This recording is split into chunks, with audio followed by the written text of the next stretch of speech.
জাহান্নামের উপর দিয়ে বানানো ভয়ঙ্কর একটি সেতু, যার নাম হলো পুলসিরাত। বিচার দিবসে প্রত্যেক মুসলমানকে এই সেতু দিয়ে পার হতে হবে। এটি হবে চূড়ান্ত এক পরীক্ষা। এই সেতুটি জাহান্নামের ওপর দিয়ে বানানো হয়েছে, আর এই সেতুর শেষ প্রান্তে থাকবে জান্নাত।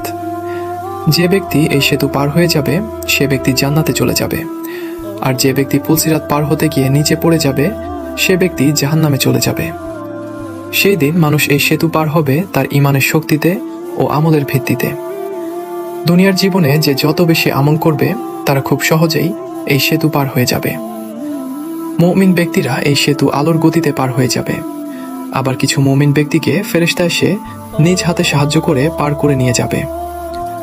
আর যে সকল ব্যক্তি দুনিয়াতে দুর্বল আমল করবে তারা এই সেতুতে ধীর গতিতে এগোবে এবং চলতে চলতে তারা নিচে পড়ে যাবে, অর্থাৎ জাহান্নামে পড়ে যাবে।